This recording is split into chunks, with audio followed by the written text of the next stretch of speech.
our MC is now without a microphone, so I'll just conduct the program. I would like to call upon bookTouX director Romeo Ketrimayum to felicitate Pradeep.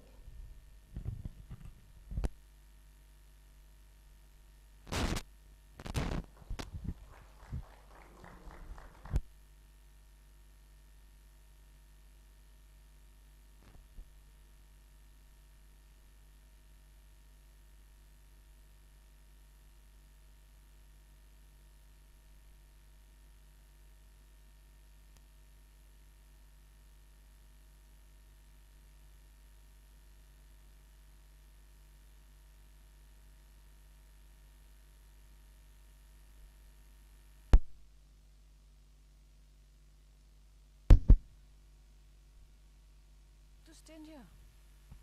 Okay. We'll share this.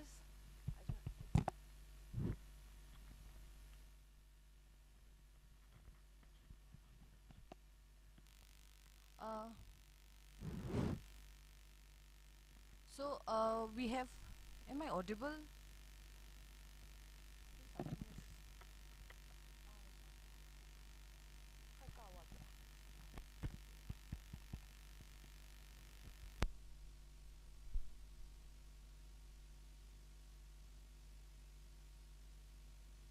I can bring a chair?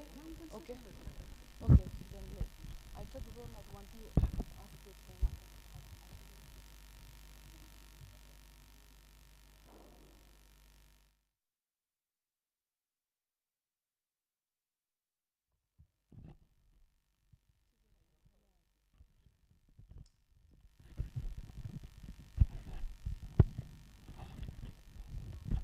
Hello. Hello. Hello.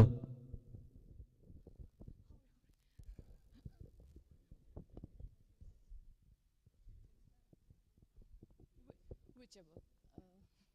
I'm okay with anything. Whatever is comfortable for you. Okay, then let's sit.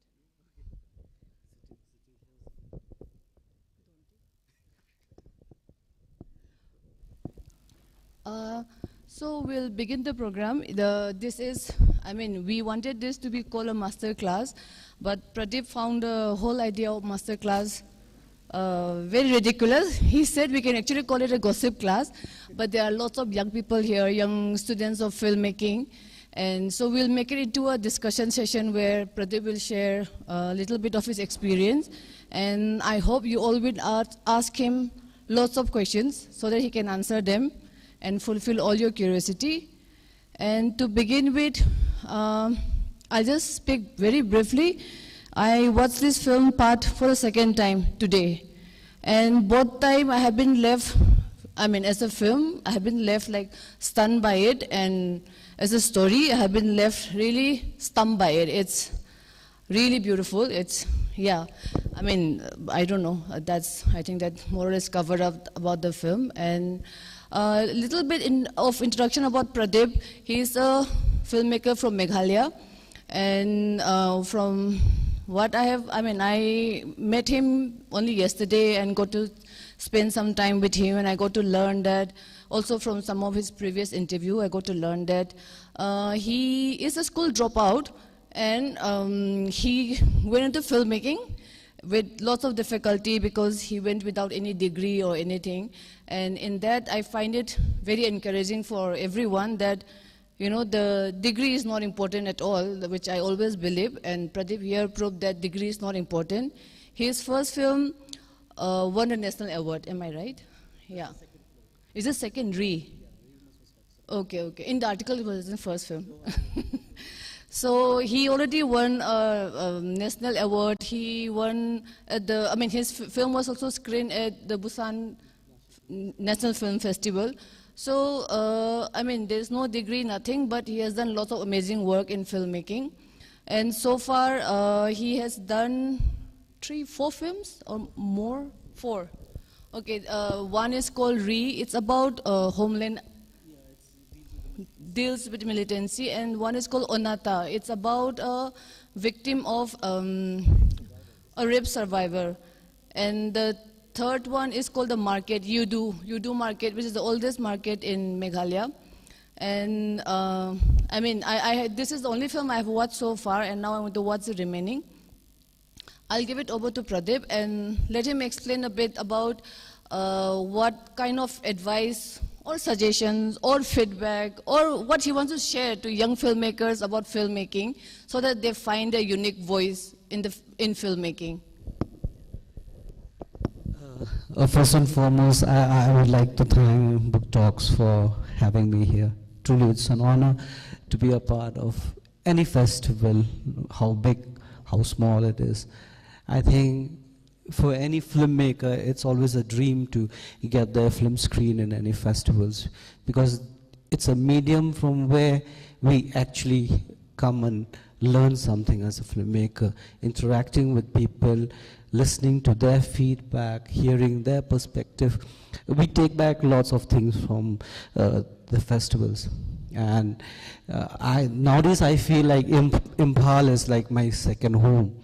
I've been coming here to often with my films, and the warmth in this place, it's something like, I really would love to screen even the future endeavors, whatever I do.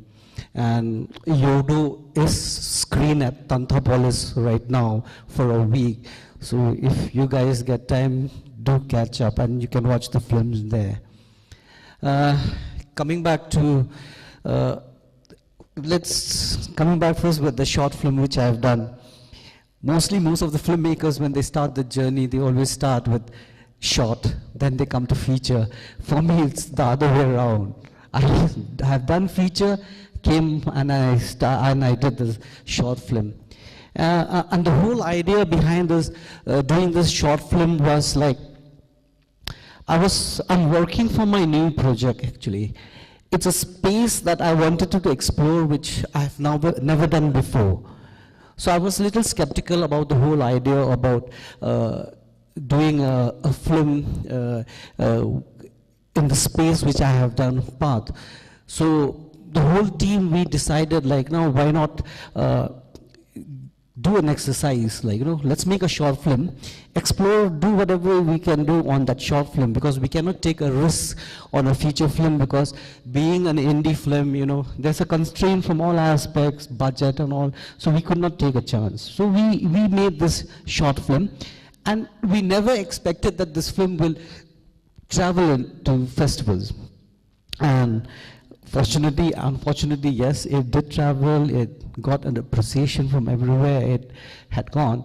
So it helped me to, to explore a space, how telling stories within a time frame of 20 minutes or 10 minutes or 15 minutes. Yes, I was really scared, I was not sure about what I was doing, but after doing it, it's helping me a lot with my new project. So being a school dropout, not coming from a film school background, I had a tough time. I had a tough time in understanding cinema, because in Shillong, I remember after I have dropped school, in the place that is the oldest market, which he just mentioned, we call it Yodo, some call it Barabzar. So we had a video library out there. My dad used to run a video library. So you left school, you've got nothing to do, then you were pushed to sit in the shop. So sitting in the shop have really helped me watch lots of film sitting there, because when there's no customer, what to do? You watch film. And I remember at that time when films that I used to watch were mostly Tom and Jerry. Was my favorite at that moment of time. I used to love watching those films. Then one fine day, we had this 8mm projector at home. And that introduced me to Godfather, my dad. We had a calendar, so he showed me Godfather. And what stayed with me after watching the film was just the background score, not the film. Then he showed me some of Satyajit Ray's film, and I used to fall asleep. I could not get. But as I grew, started understanding cinema, then I realized that these films are in self institution, you know, for any filmmakers. I think if you're driven by this passion of to tell stories, you know, in the medium of cinema, I think the more films you watch, the more you learn. I don't say only good films. It's very important to even watch bad films, because sometimes from bad films also you learn things that you will never expect. So as it went on, then my dad, he had this thing like, you know, to make a Khasi film. And the only Khasi film that was made at that time, it was in 1982. There's a film called Manipur. It was directed by a filmmaker from Bengal. So that was little against that film, like why a Khasi film is being done by a person from outside, he doesn't understand the culture and all that. But that always, he always tells me, like, you know, if we do a film, it have to be a commercial film, an out and out commercial film, because he believes, like, you know, cinema is a medium to entertain people. So he had a story idea, he shared the idea with me, and I was very young at the time. It was in '96. So the film happened. We shot the film in celluloid. It was difficult. We had to smuggle the cans from Bangladesh, because cans was cheaper in Bangladesh at that time. So yes, the film was made. It did well at that time. Then suddenly the era of digital came. Then a long gap came between for me to make my next film. I had a tough time, so I was doing lots of music videos. I was doing lots of wedding videos at that time. Then after that, I started venturing into ghost direction. You must be wondering, ghost direction is what now? You know, I have done ghost direction of some Punjabi films, some films in Odia language. So where I go, I direct, but the name of the directors is someone else. I've done lots of, and doing that, it's because of, like, you know, finance. You know, as a filmmaker, sometimes you want to make films which you can't make, so you have to do something to, you know, survive. So I've been doing lots of ghost direction, and I'm still doing that. Because for me, the kind of cinema which I'm trying to do now, I know, like, for me, recovering back or earning from it, it's next to impossible. So I haven't stopped ghost direction. I haven't stopped doing wedding videos till now also. Why I'm doing this? Because I want to make films. So that's it now.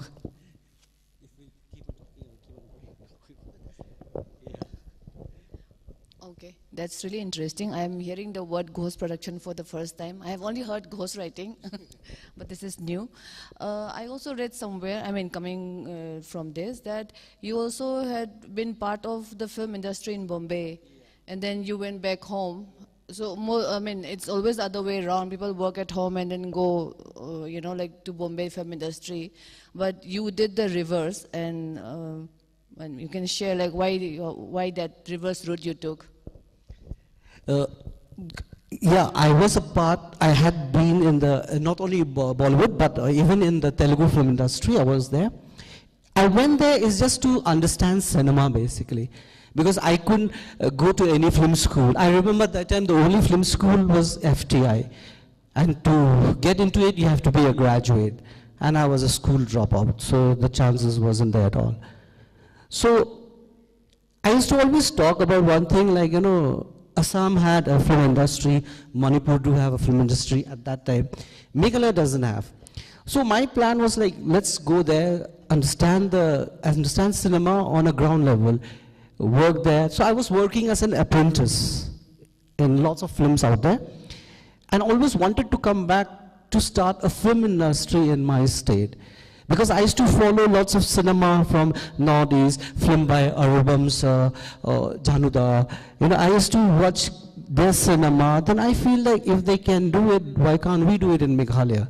So that was something like I went there, learned the tricks and tricks, tried to understand a little bit, then came back. Because I told Dad, like, you know, I cannot just jump into filmmaking without understanding things, you know. because it was the era of celluloid. There were lots of things that we need to understand. So in that period, I went there. I got a chance, I got an opportunity to work for 1.5 years. Then after that, I came back. I thought that, oh, in 1.5 years, I have learned everything. But now sitting here, I'm realizing, no, it's still a long way to go. This process of learning in cinema will never end, because some beautiful films which I saw yesterday, which were part of the competition here, some films which I saw today, they're so beautiful, and so much to learn, you know, so much to learn. And this will never end. If any filmmaker says, no, I've learned everything, then I think he must be like a most stupid person, like, you know. You cannot say that when in terms of cinema, because cinema, you keep on evolving every day, and the new age filmmakers, they're coming out with some brilliant ideas, and so much to learn from them, actually. I've come here to learn, basically, and share my experience. That's it, yeah. Talking about film industry, I mean, there is this Bollywood, Bombay film industry, all kind of regional film industry, like Manipur film industry and all. Can there be a Northeast film industry also? I mean, we are doing this Northeast Short Film Festival, bookTouX. So can there be a Northeast film industry in the future? Is it possible? You know, can we dream about it? Possibility is always there. It's always up to a vision to, you know, the approach have to be right. I think what you guys are doing now, I think it's a beautiful thing which you're doing by bridging this gap of getting all the films from the Northeast, screening under one platform. Why can't? When we talk about South Indian film industry, we don't talk about Tamil or Malayalam or Kannada or Telugu. We say the South film industry. Why can't Northeast be as one, like, you know? Because in cinema, if you say, oh, language, no, language is not a barrier anymore in today's time, I think. Yeah, language is always secondary. When it's cinema, it's always a visual medium. That's my belief, you know. And I feel if we think in a positive way, I think everything is possible. And that's our target, like, you know, we need to, as a Northeast region, we should come under one umbrella and represent the region, because it's a high time for us, you know, to connect with the mainland India also, you know. Getting your film screened in the other parts of the state also is very important, you know, so that people can understand the region in a proper way, like, you know. So it's important for us, yes, it's high time for us, like, as a region, we should, you know, come together and represent. Forget about the language, the film can be from anywhere, like. I would like to know if there's something that the people in the audience would like to ask Pradeep, so that he can talk, he can elaborate on it. Otherwise, I'll just continue talking to him. Is there something any one of you would like to ask him, maybe about the film which was just screened, or maybe about generally about filmmaking? Please do raise your hand or let me know so that I can bring the mic to you. There's someone? Okay. Can you please come ahead, because the mic can't travel all the way.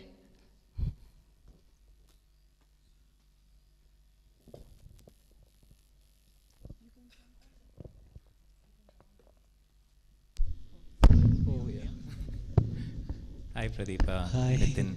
Stupendous work. I had one really silly question as somebody who does not understand filmmaking, and another request. One, at the beginning there was a shot where the camera is traveling right behind the vehicle, and the vehicle then suddenly moves away and the camera stays behind and bicycle moves. How did you do it? We were still sitting and wondering how the shot was managed. You know, it's very difficult to, we had two cameramen operating that shot. It was me and my cameraman. So my cameraman was on the cycle. He was holding the vehicle with the gimbal. Okay, and I was in front of him riding the bicycle. And the moment it came to a point where he had to leave, he just released the vehicle, and I stopped the cycle, and we took that shot. Like, you know, we had designed the shot in such a way. Yeah, it took us hell of a time. We had tried with skateboards, we had tried with everything, and finally the shot did happen on a cycle. Like, yeah. Second, I had a request and we can consider it later. As part of work we do, we created something called a wall of grief for people who had passed away during COVID. And we collected data from people's names from across the country, about 4 lakh names, and put them there. It's still an online memorial that many people have contributed. I was wondering if you would consider perhaps screening this on that wall of grief, because it's, Definitely. I thought it was political at the same time, it was very poignant, and I thought, I was just thinking, we did a lot of reporting, some of us journalists during that period. None of it matched to what you could present in 20 minutes. Quite stunning. Thank you so much.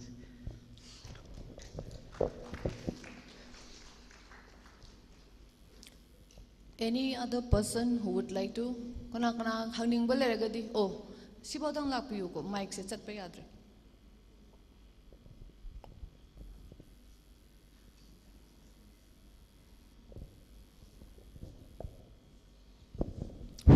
Very, very thanks to Mr. Pradeep. Thank you.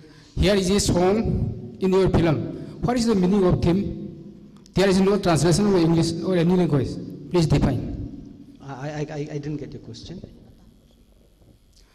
Here is a song in your film. There is no translation of English. In which what? Last Song, king. yeah. I didn't want it to have any translation on that song. Basically, for me, I just believe, like, you know, it was taking away everything from the film the moment I have a translation. To tell you frankly, for me, the song which I have used in this film is just because I found the melody very haunting. I didn't go with the words. For me, Yes, the melody yes. was more important, not the words in that part. In any national award film, we see the translation of English alphabet. Yeah. There is no, please explain. Translation and what? Okay, what you said is so beautiful. I would like to translate to everyone here. And that was the question that was also on my mind. So I would like to translate. Maybe lots of people are thinking why there's no translation for the music, the song at the end. Yeah. Question se ngasai aroi badi yawa isai do karigi translate tawdrino habane ba ai samaksu khale kagi tawdrino da adaman hai se mana isai do magi lyrics to khangaga meaning khangaga tawbanate isai do gi ngasai gi melody do yamna kai haini ngasai gi film do pra tawriba thengre awaba do isai do gi music to da puthokpa ngam do gi season da bani mana meaning gi season da banate habane ba aina so khangi ba karigi haptrino na adugi potune.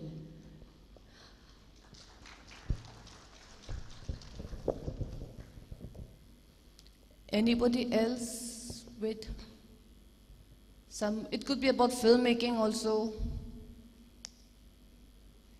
Okay, while we wait for that, I was wondering how the film came about. Like during the pandemic, there were lots of film which were made on, I think there was one time when people came up with lots of new ideas, a new way of filmmaking also with limited resources and also being confined in smaller space and all. But yours is not confined in a small space. It is actually like in a bigger space, and also it also shows the misery of people who went through, those who had to like move from place to place suddenly and in some way by force. So how did the idea, like carrying that body in a trunk, how did that come about?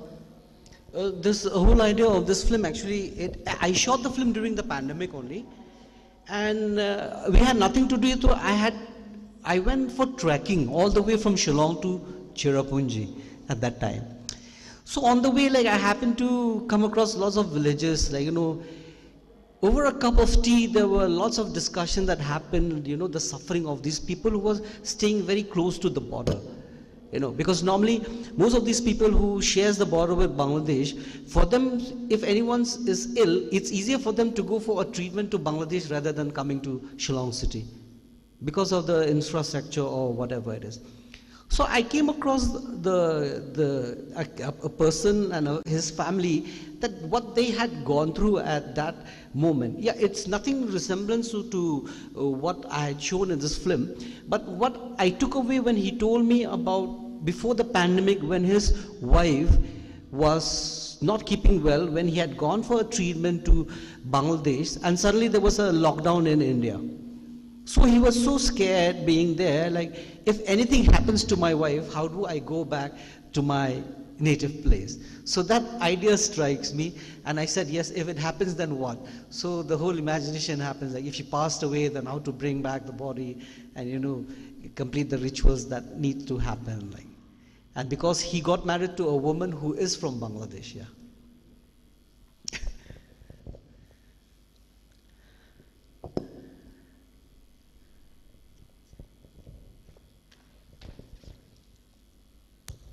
Hello, sir. Sir, my question is like this person who carries her dead wife back home. So I was thinking like he was in a situation like too lonely. I mean, there was no social support. Although in COVID situation, people were very reluctant to come out in such kind of situation. Even then, I don't know, but I find like people will still come out to, I mean, not, even if not in a very large number, but in his local, I don't know how you... No, I'll tell you the situation at that place. Initially when the pandemic had broke out, people were really scared in my place. You know, they don't come out. You know, the first COVID patient who passed away, he was not given a space for his burial also. They didn't allow to enter the village. So, you know, that thing came into my mind, like, you know, that lots of people were scared. If someone is suffering from if someone is, like, you know, a COVID patient, then if something happens, what will happen? So most of the family were worried about that at that period. So that's why I had done this, because this village also, most of the people, when they come to know, like, oh, there's some person, he's a COVID patient, they literally like was avoiding. Yes. Even going to the place. Maybe it's different in different. Yeah, yeah, like, it's that's just from space to space. Yes, like, yeah. Thank you. Yeah.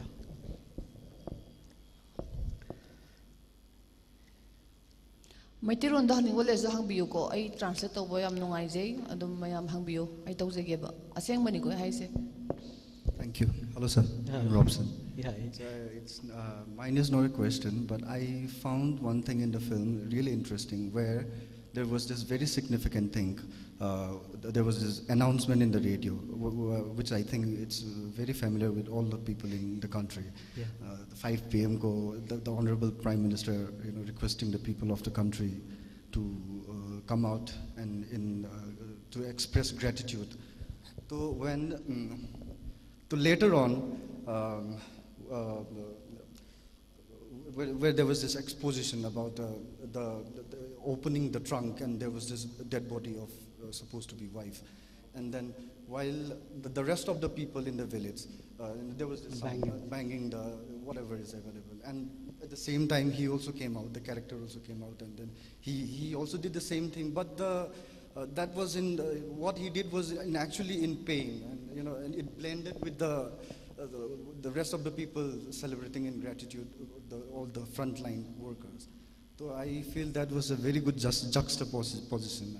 Because that period of time, I'll tell you frankly, lots of people were so frustrated, but still going there, banging and even abusing at the same time. So it's everyone can take from their own perspective. You take it in a positive way, fine, it's positive. You take it in a negative way, it's negative. But for me, that moment was very important for this guy. That's the only moment where he could take out his frustration, his pain, whatever he's going through. Yeah. I found it to be really. Yeah, thank you so much. I thought it's a very good plot. Yeah, thank you. Thank you so much. Thank you so much.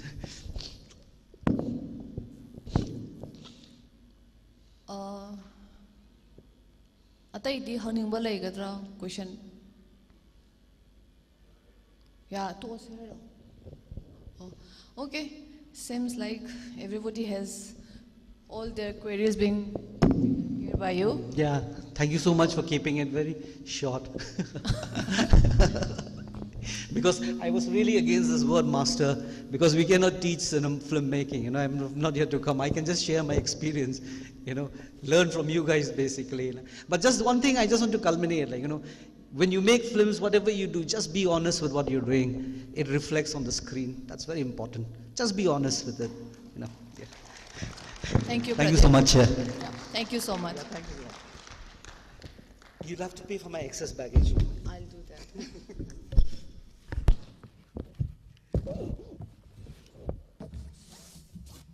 Thank you.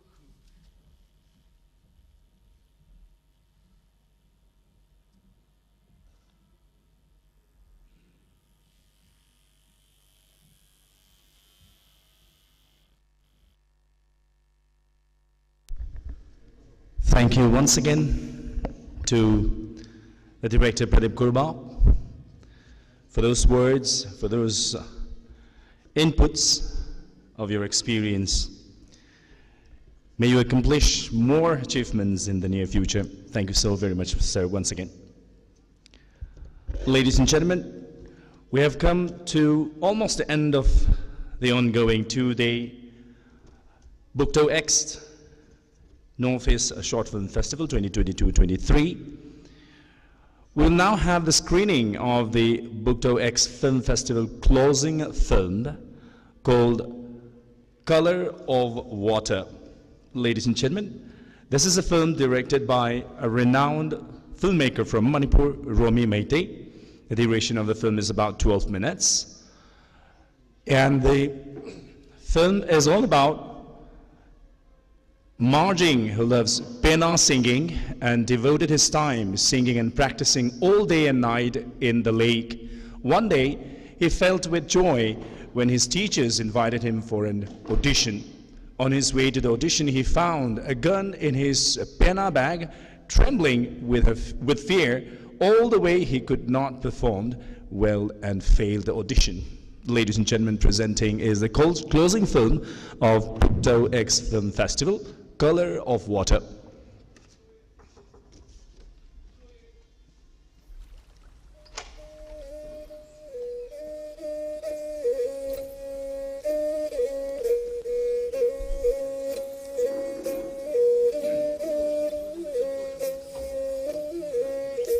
Ani nagatil